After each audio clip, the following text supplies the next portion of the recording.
Bismillahirrahmanirrahim. Assalamualaikum warahmatullahi wabarakatuh. Bagaimana kabarnya soleh-soleha? Semoga dalam keadaan sehat dan terus semangat. Oke, kembali lagi kita belajar tematik tema 5G, subtema 2, pembelajaran 2, yaitu peristiwa kebangsaan seputar kebangsaan. Oke, sekarang sebelum belajar baiknya kita berdoa terlebih dahulu agar Allah memudahkan setiap apa yang kita pelajari. Nah, setelah berdoa, kita lihat tujuan pembelajaran kita pada pagi hari ini, yaitu yang pertama, bahasa Indonesia menceritakan kembali isi teks narasi sejarah. Kemudian yang kedua, menjelaskan ciri khas dan keunikan tarian daerah. Dan yang ketiga, melakukan percobaan tentang perubahan wujud benda.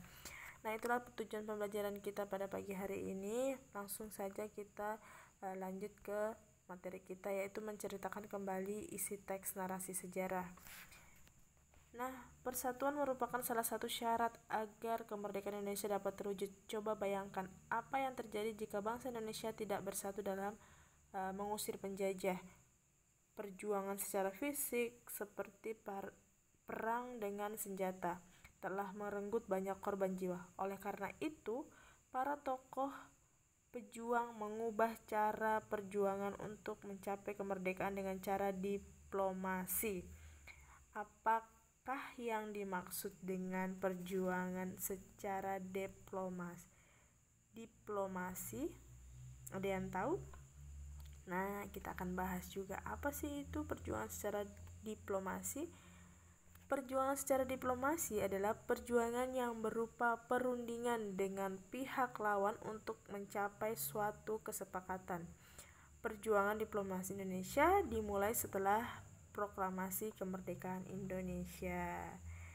Nah, di buku sejarah yang Nina baca, ia juga menemukan teks sejarah tentang peristiwa Rengas Dengklok.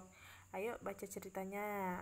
Kita lihat peristiwa Rengas Dengklok. Awalnya peristiwa Rengas Dengklok terjadi setelah para pemuda Indonesia mendengar kabar mengenai kekalahan Jepang terhadap pihak sekutu. Di malam tanggal 15 Agustus 1945, golongan muda segera mengadakan rapat. Nah, rapat itu memutuskan untuk segera memproklamasikan kemerdekaan Indonesia pada tanggal 16 Agustus 1945.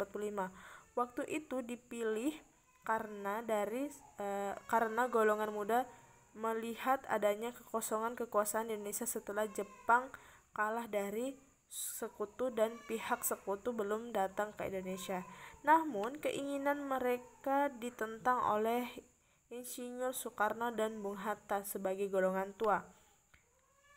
Beliau berpendapat proklamasi harus terlebih dahulu dibicarakan dengan PPKI. Akibatnya, pecahlah ketegangan antara golongan tua dan golongan muda. Akhirnya golongan muda yang diwakili oleh Sukarni, Yusuf Kunto dan Singgih membawa Bung Karno dan Bung Hatta ke Rengas Dengklok. Tujuannya agar kedua tokoh tersebut segera memproklamasikan kemerdekaan Indonesia tanpa ada pengaruh dari pihak Jepang. Setelah kesepakatan dicapai antara golongan tua dan golongan muda, kedua tokoh itu pun dibawa kembali ke Jakarta. Nah, silahkan lanjutkan lagi bacanya.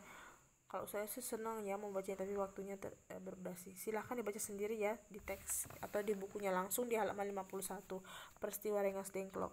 Kalian perlu tahu ini sejarah yang pernah terjadi di Indonesia. Nah, kita lanjut. Menjelaskan ciri khas dan keunikan tarian daerah. Kita lihat di sini ya, soal untuk menjelaskan ciri khasnya. Lamanya selang waktu penjajahan Belanda di Indonesia mempengaruhi berbagai aspek kehidupan termasuk pada seni tari. Misalnya saja pada tari Dolalak yang berasal dari Kabupaten Purworejo. Tari Dolalak terinspirasi dari perilaku tentara atau serdadu Belanda pada saat beristirahat sambil menyanyi dan berdansa. Ciri khas tarian tersebut terletak pada pakaian yang digunakan yang mirip serdadu Belanda. Selain itu juga terdapat ciri gerakan yang tidak didapati pada tarian lain. yaitu gerakan kring-kring.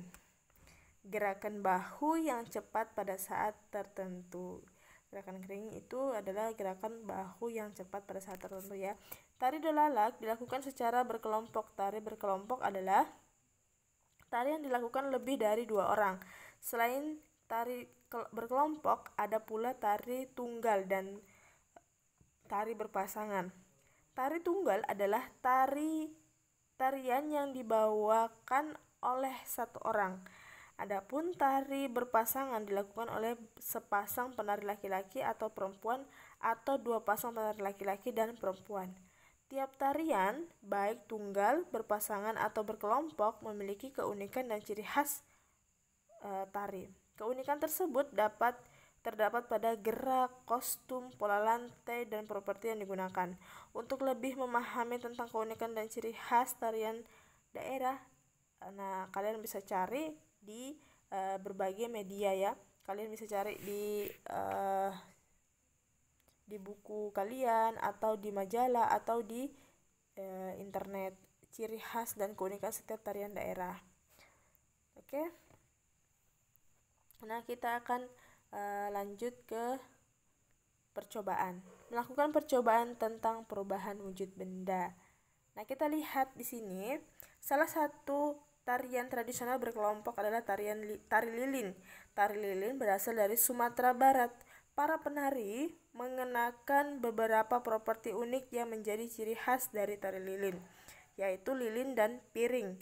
Keunikan terdapat pada nyala lilin yang tetap nyala di sepanjang pertunjukan berlangsung. Penari harus mempertahankan lilin agar terhindar dari terpaan angin dengan cara memegangnya tetap datar. Perhatikan perubahan wujud yang terjadi pada lilin yang dibakar. Mula-mula lilin berwujud padat karena pembakaran atau pemberian kalor, wujudnya berubah menjadi cair. Nah, kita lihat di sini dalam peristiwa pembakaran lilin terdapat perubahan wujud benda, perubahan wujud mencair ya. Oke.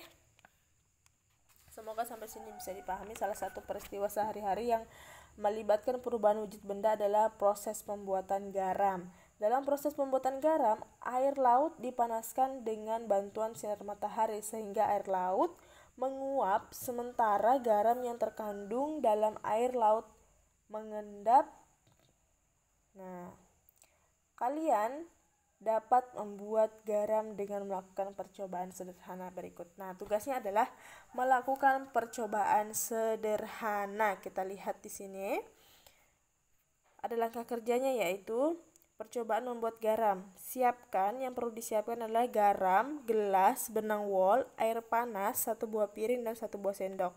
Langkah kegiatannya itu adalah yang pertama, tuangkan air panas ke dalam gelas dan letakkan di jendela yang selalu terkena sinar matahari. Masukkan 10 sendok garam lalu aduk. Kemudian yang ketiga, masukkan benang wol ke dalam gelas dan letakkan piring di sisi gelas dengan menjuntaikan benang ke atasnya. Letakkan benang di bawah terik sinar matahari selama 24 jam. Amati perubahan pada benang yang menjuntai keesokan harinya. Oke. Setelah kalian amati, kalian bisa diskusikan dengan ibu atau ayahnya ya. Oke, yang pertama yaitu yang kalian perlu amati apa perubahan yang terjadi pada benang. Yang kedua, apa perubahan wujud yang terjadi dalam kegiatan tersebut. Yang ketiga, apa yang dapat kamu simpulkan dalam kegiatan tersebut. Nah, setelah kalian lakukan percobaan sederhana ini, kalian bisa tulis hasilnya dan difotokan di hari berikutnya, atau ustazah kasih waktu sampai di hari Jumat. Jadi hari Jumat itu ini sudah masuk ya tugasnya. Jadi untuk hari ini kalian bisa memulai melakukan percobaan, tapi untuk hasilnya kalian bisa kumpulkan di hari berikutnya ya. Oke? Selamat mencoba, semoga Allah memudahkan setiap langkah kita. Wassalamualaikum warahmatullahi wabarakatuh.